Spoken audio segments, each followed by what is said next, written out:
алейкум. Жол Жайыл районунун багбандары саламатсыздарбы? Кубандуу күнүңүздөр менен бүгүнкү чогулушубуз аты Бактабат. Бул жерде биз азыр силерге бак боюнча азыр көптүр билгендерибизди айтып беребиз. Өзүмдү тааныштырып кетсем, мен Борбор Азия багбандар биримдигинин жетекчиси Абдулла Ташиевичмин. Борбор Азия багбандар биримдиги түзүлгөнүнө 2 жыл болду. Биз 2 жылдан бери ушул багбанчылык боюнча аракеттерибизди официально жүргүзүп атабыз. Өзү мындай бул боюнча бак боюнча элдерге бак отургузууну үйрөтүү жумуштарын 2015-жылы баштаганбыз. Бул кандай башталып калды? Ар бир мекеменин, ар бир ишкананын түзүлгөндө өзүнүн мындай бир кандайдыр бир жөөлүү себептери болот да. Биз эми өзүбүздүн жумушка байланыштуу биз Тажикстан Республикасына барып, ошол жерде Ленинабад деген азыр Куджент деп бар деген ошолордун шаарына барып досторубуз менен тажик ошол туугандар менен тыгыз байланышта болуп 1,5 жыл ошол жерге кирип чыгып иштешке туура келип калды. Ошолдо иштеп жүргөндө эмнегедир көңүл бөлбөй жүргөн экенбиз. Анан жай келгенде даана билинди да. Биз эмеге Ленинабадка кирип кайра Кыргызстанга чыкканда кадимкидей эле ал жак жапжашыл да. Гүлдөрү отургузулган, ал жерде мына кишилердин баардыгы эмне? Мындай ушунчалык эмгекчил. Бак отургузууга, мында бак маданият, бак отургузуу маданиятына өтө мындай немеси күчтүү экен да. Анан кийин бер жакка чыкканда эле ушул Арка деген айыл бар, биринчи айыл. Анан кийин 60 жылдык деген айыл бар. Ошол жерге чыкканда эле карасак эле сап-сары да биздики күйүп калгандай. Эч неме жок. Карасаң бир өлүп турат, онун астына бир эшек байлап койгон. Башка эч нерсе жок. Тиягын карасаң таш, биягын карасаң таш. Бирок сууду алар бизден ичет экен да. Суу бизден агып барып тиякка. Анан алар ошол сууну пайдаланат экен, анан биз жакка чыксаң эле суу жок дейт да. Каналдар бош жатат. Ошол каналдарга суу буруп келип туруп, ошол жерде бир гана Баткен облусу эмес, бир эле район, ошо Кулунду Исфана деген район, ошол Баткен элинин бардыгын жөнүндө багып кое турган жерлери бош жатат. Анан ошондон ойлонуп, анан кийин биринчи жолу ошол келгиле достор бак отургузалы деген бир пост жазган экен 2015-жылы ошол Одноклассникте. Ошондон бери келейдат. Өрчүп келип туруп, азыр биз Борбор Азия багбандар биримдиги болдук. Ошол кезде эми жаңы түзүлүп атканда бизге мына Өзбекстандан, Тажикстандан, Казакстандан багбандар кошулган. Азырга чейин биздин группада ошолор биз менен сүйлөшүп турат. Эмне кылып атасыздар, кандай кылып атасыздар деп. Анан эми азыр бардыгына уруксат берилди, үлүш жерине бак отургуза берди. Анан ошондон биз чыктык мына чоң жолго. Элдерге айтып түшүндүрөлү. Туугандар, эски бактарды отургузуп албаңыздар. Эски бактарда аларды биз гана тааныйбыз. Ал алмаларды, ал шабдалларды, сливаны, аны бардыгын биз эле тааныйбыз да. Анан биздикилер баягы питомник союз бузулганда питомникте иштегендердин бардыгы эле шопуру деле багбан неме болуп кетти баана, көчөт чыгарып. Повуру деле чыгарып атат, бухгалтери деле чыгарып атат, бардыгы баягы бир көчөт чыгаруу менен алек болуп, анан бири-бирине улаштыра берип, баягы көчөт өзүнүн флешкасы деп коет, акылын окуй албай калды да. Азыр мурунку биринчи баягы селекцияда Мичурин таштап кеткен Семиренканы азыр тааныбайбыз. Ондогу Семиренка такыр бөлөк экен. Дикий болуп. Азыр болсо жапайылашып кетти да. Анан эми азыр биз бардыгыбыз бак отургузайлы деп аракет кылып аткан маалда бизге ар жактан көчөт предлагать этип, ошол көчөт саткандарды азыр көрдүңүздөр, көбөйүп кетти да. көчөт сатам деген эле киши чыкты. Бирок туугандар, көчөттү кандай алабыз? Ошол жөнүндө силерге бир аз кеп кылып кетсем да, эң биринчи ошол жерден кийин эле ону бизге көчөт керек да. Көчөттү кандай алабыз? Көчөттүн эң биринчи көчөттүн өзүнүн ооруганды анан кийин көңүл бөлөбүз да. Эң биринчи көчөт оорубаш керек да. Безвирусный деп коет мунчу. Таптаза бир дагы баягы көчөттө бир мындай эртең бүрсүгүнү ошого ооруп кала турган бир коркунуч болбош керек да. Анан ушул көчөттү кандай ушундай тандап алабыз? Көчөт турат. Окшош эле бардыгы эле. Мына меники Европа, меники Турция, меники мына Италия, меники Голландия. Мен мына өзүм жасадым деп чыгып атышат. Бирок ошонун ишин кандай текшерип алабыз? Аны деген лабораторияга, карантинный службага алып барып эле, эгерде бир гектарга же 50 сотикке бак кыла турган адам эң биринчи абалы ошол көчөттү сатып алып бирөөнү. Калгандарын эсептеп баардыгын мына ушул бир түрдөн ала турган болдуңбу? Көзүң жеттиби? Барып туруп бирөөнү алып барып туруп, мына карантинный служба бар. Мына кемен сурасаңыздар адресин полный айтып берет. Ошол жерге алып барып туруп баягы көчөттү 100% эмеден өткөзүп бердес керек, текшерүүдөн. Көчөттү текшерүүдөн өткөзгөндө ошол жерде дароо эле билинет. Бул грипп ооруп атабы, же болбосо мунун бөйрөгү ооруп атабы, же бир кандайдыр бир оорусу болсо, алар выявлять этип жазып берет. Коркунучу жок оорулар бар. Сырты ооруйт, дарыласак болот. А бирок өзөгү ооруса, рак болсо, бул бактериальный ожог менен ооруп келген болсо, бул деген кызылдай акчабызды күйдүрүп беребиз да. Жок болуп кетет да. Өзүңүздөр элестеткиле, азыр көчөт 450 000 сомго көчөт аласыздар азыр. Бир гектар бак кылыш үчүн. 150 000 сомго тососуздар. 200 000 сомго капельныйын коесуздар туугандар. 450 000 сом көчөткө күйүп кетесиңер, отургузганыңар менен 500 000 сом ошо менен жок болуп кетет да. Кайрадан анан кийин бир 2-3 жылдан кийин башташ керек. Аны алып барасыздар көчөттү. Ой, мактайт. Алып барасыздар, отургузасыздар. Отургузгандан кийин 1 жыл жашайт, 2 жыл жашайт, 3 жыл жашайт, 5 жыл, балким 7 жыл жашайт. А бирок гарантиясында сертификатында 30 жыл жашайт деп, сиз 30 жылга бак кылып атам деп алып атасыз. Туура? Албосо эмне? 3 жылда 2 жылда кургап калгандан кийин эмне болот? Ал көчөт бизге уже жарабай калат. Адан түшүм ала албайсыздар. Вот ушунун жагында. Анан кийин туугандар, вот ушул операцияларды жасадыңар. Бирок жерди силер проверка кылбадыңар да. Силер алып бардыңар, күрдүүлүгүн гана текшердиңиздер. Бирок жерде эмне? Толгон токой, толтура вирус бар да. Корневой гниль дегени бар. Дагы бир нерсе толтура вирустар бар да. Ошол вирустарды тазалаш керек жерди. Кадимкидей ага да анализ тапшырасыздар. Экөөнүкү биригип 2000ге же 1500ге барат да. 1500ден 2000ге чейин барат. Жердин күрдүүлүгүн да текшерет, вирусун да текшерип берет.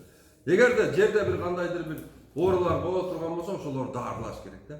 Жерди дагы таза алыш керек. Көчөттү дагы. Мына анан ошондо бул багбанчылыктын жарым эмеси кетти да. Мына проблемасы. Анан тышында жугат, жукпай койбойт. Соседиңизден жугат, дагы бир жактан учуп келип жугат, дагы бирдеме болот. Сыртын дарылап койсо болот. Аракет кылсаңыздар, сыртын дарылап аласыздар, бирок ичин дарылай албайсыздар да. Анан ушулардын баардыгын аткарган менен дагы бир неме, эмнени отургузуп алдык биз. Таза деп сартовой эмес, клубный деп коет да. Азыр мына байлардын баардыгы клубный байлар пайда болду да, клубный. Мисалы үчүн бир байлар уюшаптагы бир клуб ачат, же гольф ойношот, неме кылат, ал жөн эле олордун хоббиси аркылуу алар топтолот дагы, бир клубка топтолот дагы, анан кийин олордун ар биринин өзүнүн карточкасы болот, анан кийин палан деген клубта неме член экен десе, тигиге башка мамиле болгондой, мына алмалардагы клубный алмалар болуп бөлүнөт да. Клубный алмаларга мына азыр биз 3 сорт сунуштап атабыз Кыргызстан боюнча. Бул Red Chief деген алма, кып-кызыл болот. Жазгыла, Red Chief. Красный болот, кып-кызыл болот. мына Star Crimson'dan дагы сулуу болот да, Red Chief'te. Болун холодильникте жакшы жатат. О, жайга чейин жатат. Жайда чыгарып сатсаңыз дагы 8,5 ай бул гарантиясы менен жатып бере турган мал. Лёшкасы очень хорошая дейт да орусдар. И анан кийин муну дүйнө жүзү тааныйт да. Сертификатыңыз, көчөттүн сертификаты, жердин анализдери бар, жону тиркеп туруп, органика аймакка өттүм деп туруп, сиз мисалы үчүн өзүңүздү мына ошол биофабриканын кишилеринен сиз справка алып койсоңуз болот да. Менин көчөт немелерим бардыгы органика, таза өндүрүп атам деп туруп, буга отдельный разговор. Анан экинчи алмага Golden Delicious. Бул сап-сары алма болот. Өтө мындай жештүү алма. Жакшы жатат холодильникте. И анан Red Chief'ке бул чаңдаткыч болот да, опылитель. Бири-бирине опылитель болот экөө. Анан үчүнчү алма болуп туруп, бул Granny Smith деген алма. Бабушка Смит деп коет. Американын сорту бул. Уну Сибир аябай жакшы жейт. Көк-мөк болот. Сибирянкадан бир аз узунураак болот. Сырты жылтырак. Көк-мөк болот. Арчып койсо жөнүндө светке кулпуруп турат да. Granny Smith деген көк алма тандагабыз. Granny Smith. Эн менен өтөт. Granny Smith. Анан туугандар бул 3 кышкы алма болду. Будан башка кышкы алма отургузбайсыздар. Себеби дегенде объем болгондо силер дагы өзүңөрдүн алмаңарды кошуп берип, жакшы акчага сатканы мүмкүнчүлүк да бул. Анан жайкы алма жазгыла 2 алмага. Бирөөсү Early Geneva.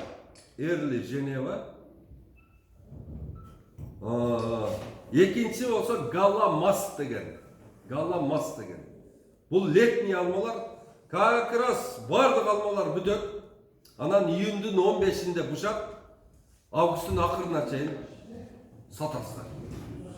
Как раз бизде не болот? Алма сезон, той топур башталат, дасторконго койгону тияк буяка бышып калат. Өтө сонун алма. Анан бунун неси жакшы?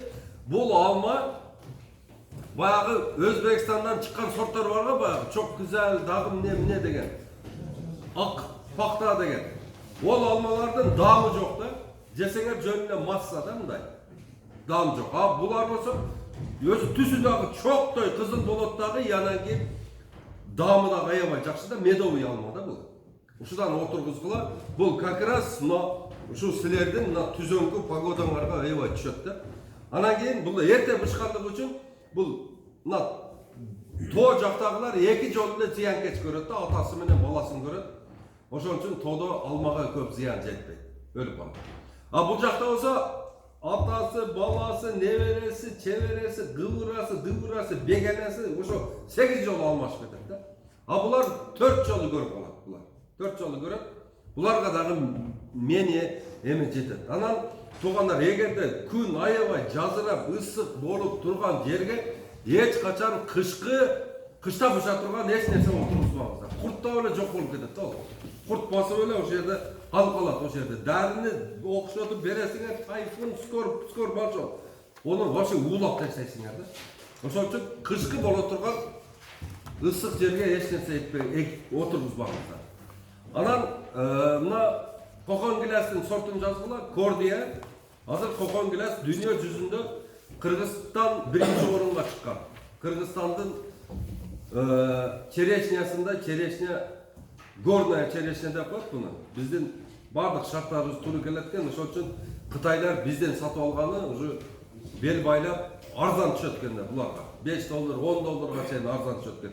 Перевозканын өзүнө эле булар канча миллион лишний затрат кылат экен, ошон үчүн булар биздин эмеге кызыгып атышат, черешняга. Ошого Кордия, анын аркасынан Регина, анан Бигоро Бурлат. Регина, Бигоро Бурлат, анан Самит деген 4 сорту бар. Ушулар аябай жакшы болот. Анан биздин жерде булардын ичи дагы мындай кандуу болот экен. Кызыл кочкул болуп. Ошону Кытай жакшы көрөт экен. Мындай жарганда ичи кып-кызыл болуп туруш керек экен да. Ушул сорттор кызарат. Ушуну отургуз. Анан кийин слива боюнча келсек, Анжелино менен Стенлей деген 2 сорту отургузгула. Анжелино менен Стенлей.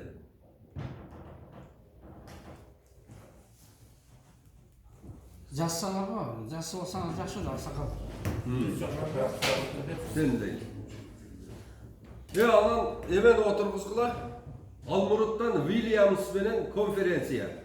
Ушул сорттору мына биздин чөлкөнгө аябай жакшы түшүм берип атат. Ушул сортторду конференция экинчиси. Ушул сортторду отургузсаңыздар эртеге биз өзүбүз жардам беребиз сатканы. Анан Шафталыдан зеленый нектарин деп коет. Көк нектарин. Ошол базарда 100 сомдон түшпөй атат да. Канча жылдан бери анан кийин жештүү болот экен, аябай жештүү. Кызыл нектарин, берки Шафталыга караганда нектарин отургузгула. Нектаринде мунун ичинде сакыры да көп болот, компот дагы болот, бун жем да кылса болот, бардыгына жарайт. Нектарин отургузгула. Эки неме, производственный бакка. Красный нектарин и зеленый нектарин экөөнү отургузгула. Анан туугандар, ушул көчөттү жакшы тандап, жерди тазалап, жакшы отургузуп, жакшы багып, анан ушул сортторду гана отургузсаңыздар эртеге бу сатканда такыр кыйналбайсыздар да. Анан эгерде бир өзүңөрдө бир кандайдыр бир лишний вопростор болсо, берсеңиздер болот. Ойлонуп тургула, азыр болсо биогумус жөнүндө айтып берейин. Ушуларды сразу айтып кетпейсизби? Кайерде приобретение? Кайдан алса болот? Бардык фирмаларда бар. Бардык фирмаларда бар. Бардыгы. 20 название бар да. Азыр мен бирөөнү айтып тургансам, как реклама кылгандай болду. Бишкекте о. Бишкекте 20дан ашык фирма көчөт сатат. Анан туугандар азыр коронавируска байланыштуу КАМАЗдар кирбей жатат да бул жака. Коронавируска байланыштуу. Бирок силер кабатыр болбоңуздар. Коронавирус эртеге күнү сыганда кетет, жок болот өзүнөн өзү. Алла таала жок кылат өзү. Анан мына азыр жерди даярдай бериңиздер. Мына жазда отургузганыңар менен күздө отургузганыңардын экөөнүн жашы бирдей эле сүрүлө берет. Мындай неме жок. Шашылыштын кереги жок. Бак кылам деген адам 30 жыл бир жерден мындай как завод катары куруп аткандан кийин баа детальдарын дагы жакшы текшерип, жакшы курганыңар жакшы болот. Ошого шашпаңыздар. Шашылып анан кийин азыр бирдемени алып барып отургузуп алып анан кийин эртеге кайра чукуп отурбаңыздар да. Бак кылуу деген, бак отургузуу бул бир жолу аял тандап өмүр бою жашагандай мамиле жасаган. Бакка.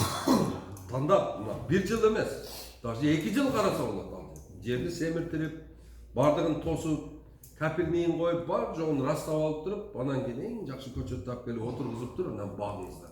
Эч шашпаңыздар да. Шашылып бушуп эле албагы, коштан отургузуп калдым, мен кокуй калып калдым дебеңиздер. Эң жакшысын отургузсаңыздар, ошондо ушундай болот. Жаман отургузуп алсаңыздар 4 жылдан кийин кайра чыгарасыздар. Срогу кайсы бар? Срогу биз жаздыкыдан. июндун 10-на чейин отургуздук былтыр Оштан. Алманы. Жерде июнь ичинде отургуза берсеңиз болот. Эч кайсысы жок. Шашпаңыздар. Бул холодильникте турат көчөттөр.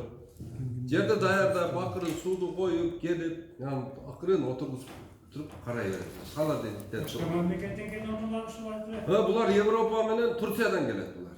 Азырынча бизге ошол жактан. Польшадан келген көчөттөр жакшы болот. Ушул көңүл бөлүңүздөр. Эми карликовый да булар, карликовый эгерде акча болсо, карликовый бакка эч нерсе жетпейт. Акча болсо. Бирок акча жоктугуна байланыштуу бизде 2,5 миллион, 3 миллион, 2,5 миллион акча кетирбейбиз да. Biz hazır ne ошол 700.000 сом, 800.000 сомдук бак отургузабыз. Полукарлик 106 подвой деп жазып койгон. Өзү карликке эч нерсе жетпейт. Карликте бир жолу отургузасыздар, жакшына формировка кылып коесуздар. Анан кийин 30 жыл шыпыра бересиңер. Ошонусу жакшы. Аны шпалер чулдаса да болот деп айтышат го. Карликти шпалерсиз болбойт. Карлик емес мынанча эле алма болот. Ушундай болот. Же мындай болот, анан кийин 15 килограмм жүктү көтөрө алат. Эң азы. Атак 30 кило, 45 килога чейин болуп кетет да. Ошону товарларды чоңураак өстүрсө болбойбу? Бирдеме тиреш керек. Өспөйт да ол. Болду биягында Карликти сорт. бул жагында коронавирусный штамп коюп коет. Ол одан нары өсө албайт. Полукарлик бар го? Поликарниктер мынандай болот. Аса чоң койгондо мынандай болот поликарниктер. Поликарниктин атын айтып бериңиз. Поликарник 106. Эм 106. Эм 106 деп кой. 161 дәүләсме? Не? Подвой 161 дәүләсме? 106 подвой. Полкарник қанша деп? 106 подвой.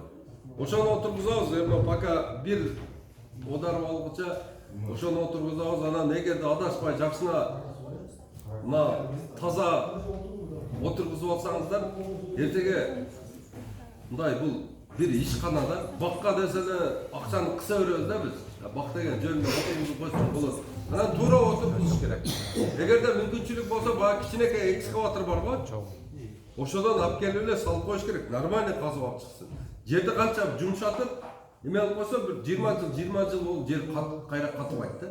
Жумшак болуп тура берет. Ошо мындай алып келсеңиздер, ошол жакшы болот. Азыр Ошто көп эле чоң бак отургузган үчүн азыр Кореядан бизге өтө көп келип атат бул техника. Мына бул жерге дагы келиш керек ошондой техникалар. Эми туугандар биогумус жөнүндө сүйлөшөлү. Биогумус бул сөлжандан кызы. Сөлжан жеп өзүнөн чыгарган биомасса ошол научный аты вермокомпост, простонародье биогумус деп коебуз да.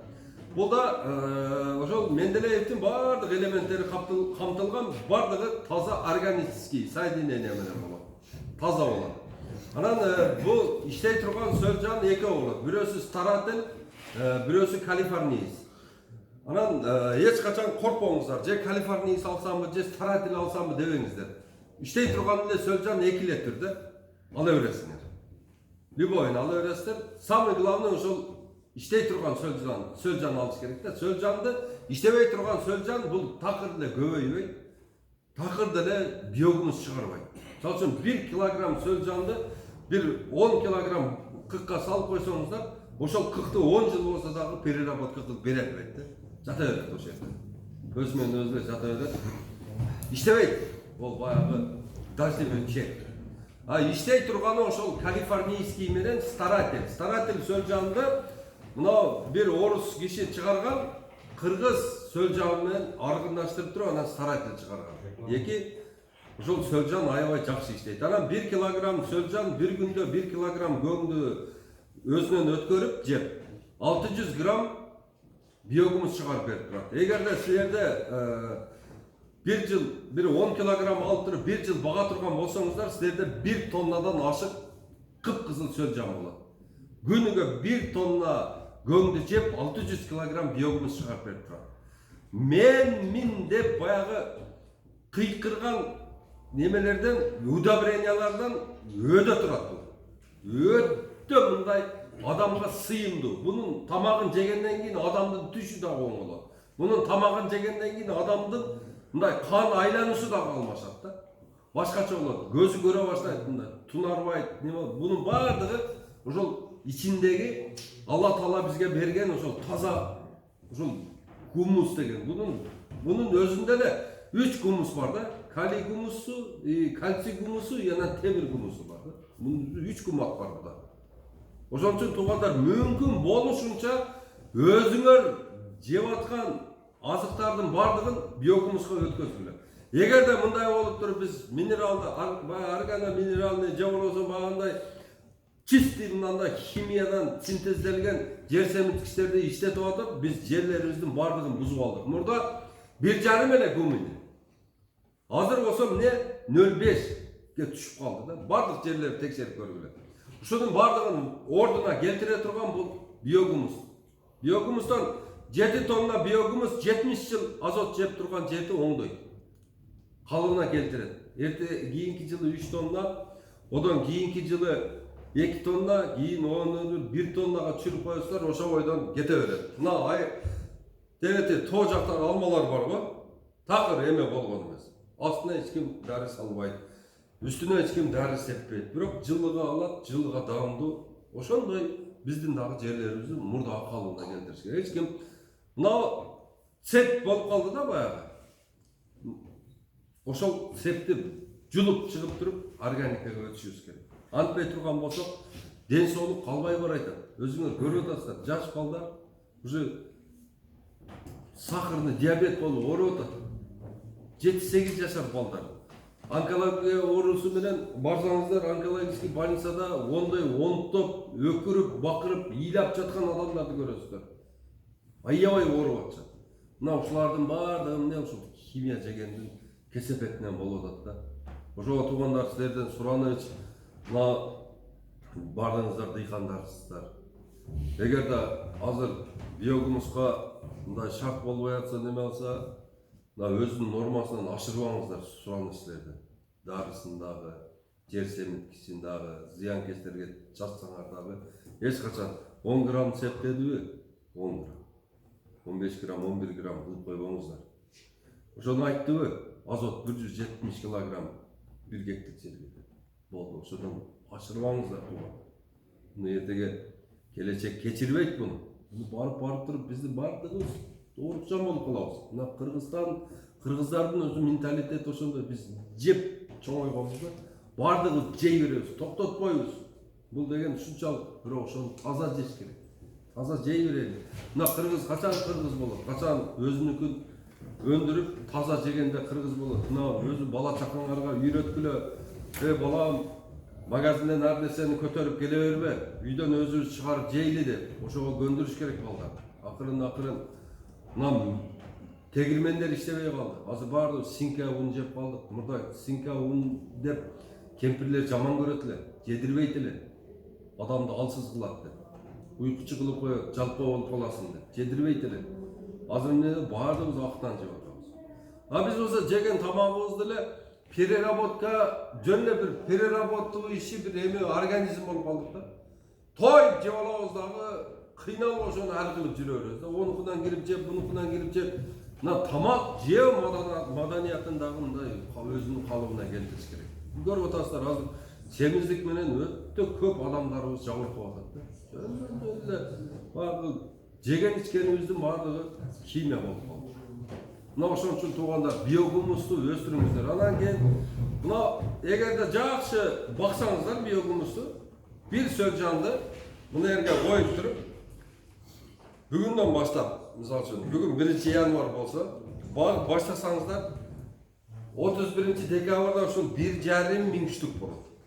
1,5 миңге көбөйөт. 1,5 миңге. Bir жылда. Ушунчалык берекелүү неме жаныбар да. Анан бунун жасаган баягы иши эмне? Бизден калган калдыктарды, көңдү, бизден калган баягы чиринди, баягы малдардан калган чөптөрдү, жалбырактарды, анан кийин баягындай дыйканчылыгыбыздан калган ашкан тарбыздарды, сабистерди баардыгын бир жерге топтоп, үйүп койсоңуздар, ошол күйөт. Ошол күйүп, эрип, вермокомпост болуп жумшарат. Анан сөлжанга бере бересиздер. Сөлжан аны жеп эле, майда кылып туруп баягы биогумус чыгарып бере берет. Ошол биогумусту кааласаңыздар сатасыздар, кааласаңыздар өзүңүздөр иштетесиздер. Муну баардыгы уже силерге чоң киреше болот.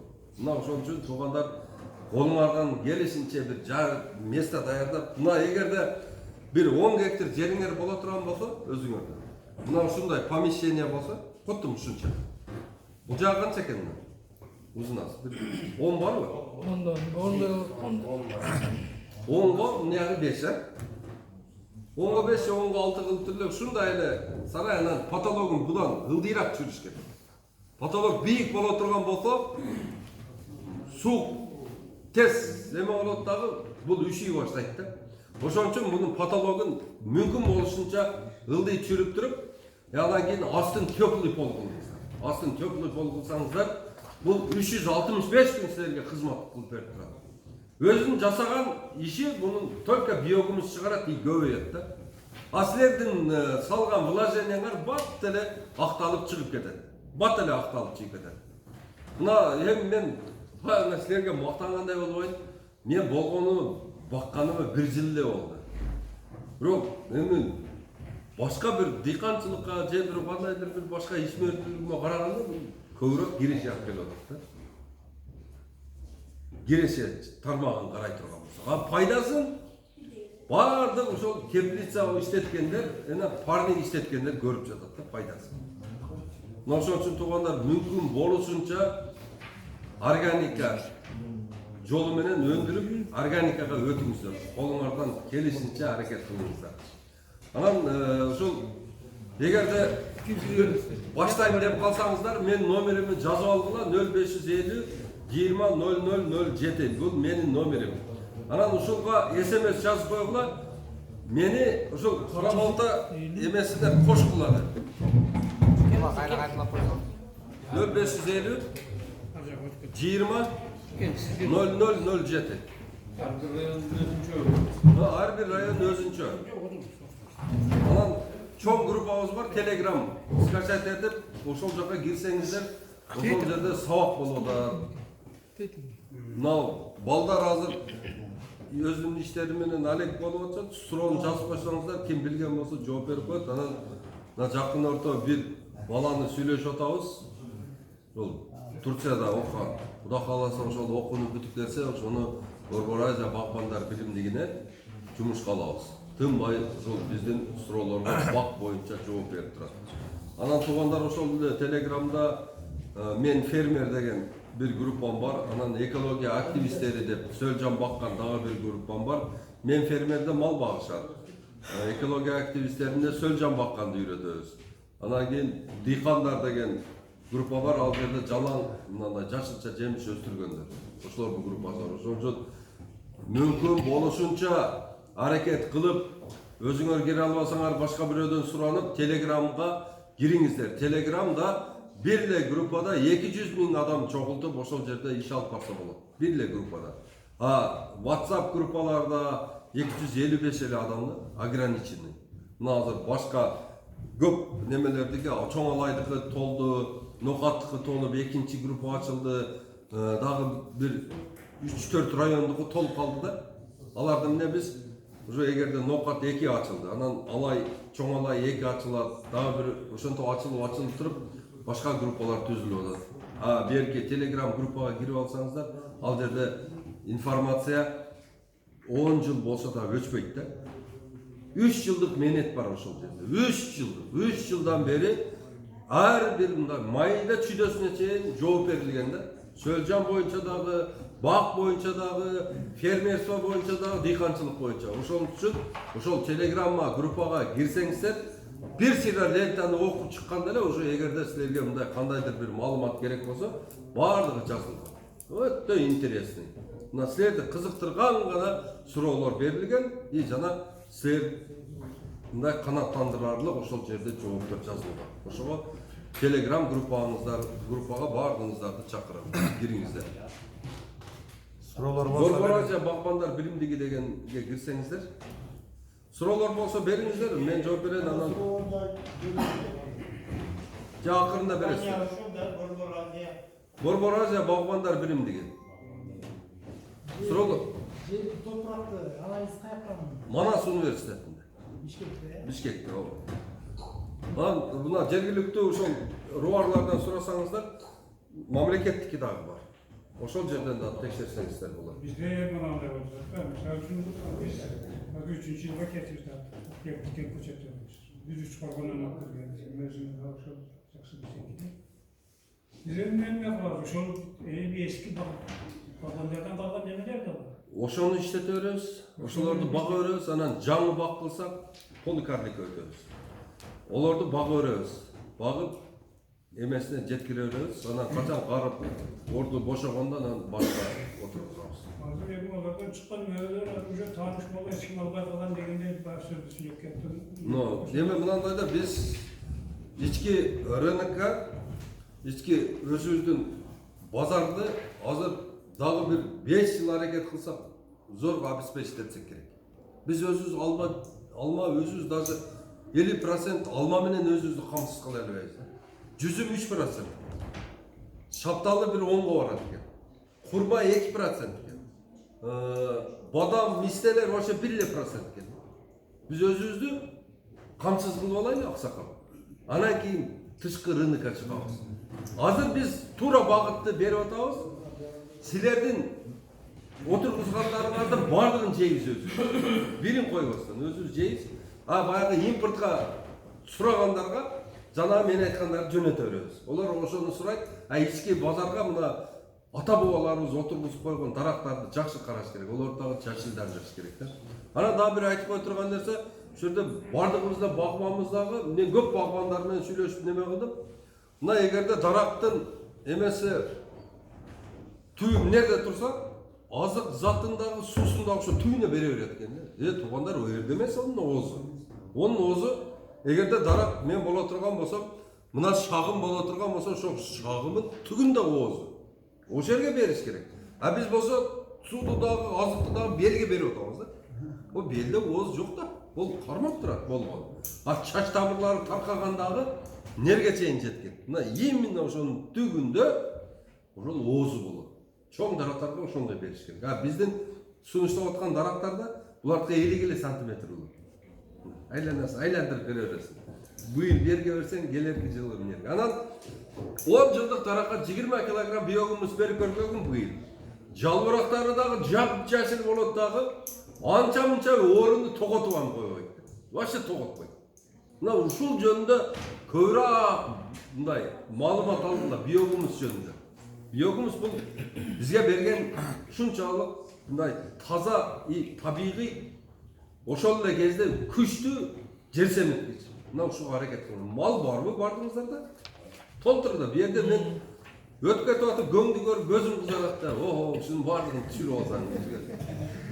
Төгүп таштагансыңар. Болгонда алып кел, бир мындай зданиянын ичине киргиз.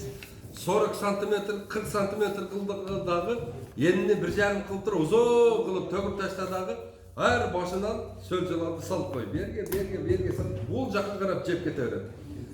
45 күндөн кийин нерде алып иштете бересиң. Бу жерде эч нерсе калбайт. Бу жерде чистый биогумус болот. Ошону алып иштете бересиң. Каалаган өсүмдүгүңө сала бересиң. 1 килограмм göң менен кошо талага 150 килограмм менен 100 канча миң эме барат да, урук барат. 50 килограммдын күчүнү баягы ото чөптөрүндө көрөт. Ошолорду жеп коет, жок болуп кетет да. Ол сепкен эффект бирдей эле да. Эгерде сен 50 килограмм göңдү биогумус аркылуу өткөзө турган болсоң 30 килограмм биогумус болот да. 2 килограмм биогумус 50 килограмм göңдүн күчүнү берет. Именно астына берет да. Эч жакка кетпейт ол. Прикопка кылып коет баары, засыпка. Ачасын, саласын жаап коет. Прикопка деп коет ушуну. Сөйлжан, ошол göңдүн өзү менен эле тамактанып ошол менен жашай берет. Ооба, ошол менен жашай берет. Анан бирок бар жокту салсаңыз боло берет. Аксакал, мына чирип калган саман, малдан калган чөптөр бар го, шакал деп коет биз жакта. Шакалды салсаңыз болот. Бардыгын bir жерге топ туруп бир ачтып аласыз. 2,5 айда уже даяр болот. Ошону да бере бересиз. Сөлжанга болду, жей берет. Без отказ, бар жокту жей берет. Болгон ат котунбарын сала берет. Ооба да. Неменен багында талада калат го, дарыбыздан калган эмелер. Аны да тазалап алып келип сала бериңиздер. Органикалык таза. Эгерде мүмкүнчүлүк боло турган болсо, баягы ошол шакалдарды бардыгын мындай заранее ушундай эле яма кылып туруп, ошону төгө бериңиздер. Азырдан баштаңыздар. Сөлжан алып келгиче бунун азыгы даяр болуп калыш керек. Göңдүн өзүндө эле баксаңыз боло берет. Göңдүн өзүндө эле. Бирок göңдүн өзүндө баккан кезде багы эмелер сөлжандар. Сөлжандардын мындай кислотность көп пайда болуп калат да ашказанда. Анан кийин ону мел беришке туура келип калат. Ошол себептен туугандар мүмкүн болушунча туура баккан аракет кылыңдар. Ошон үчүн экология активисттери деп группа ачканбыз. Ошол жерде кеңири пайдаланыңыздар ошол группада. Кириңиздер. Сабатыңарды жойгула эме боюнча. Сөлжан багыш боюнча. Свежий навозду чириткенде кошуш керек. Свежий навозду бат эгерде чиритип бир эме кылып берем десеңиз, баягы неме бар. Байкал деген бар. Же болсо, анан кетиги отурган биофабриканын кишилеринде триходермин дегени бар. Ошону да кошсоңуздар, ол да тез ачышат. Триходермин деген немеси бар. Препараты бар. Ошол да бат ачышат. Мына ошол Канчалык биз ошону баксак, bir жыл баккандан кийин Сөлжандын уже тилин билип калабыз. Не кылыш керек, кандай кылыш керек бардыгын. Анан кышка сөзсүз түрдө сарайга киргизип жылуу кармаш керек. Антпесеңиздер иштебей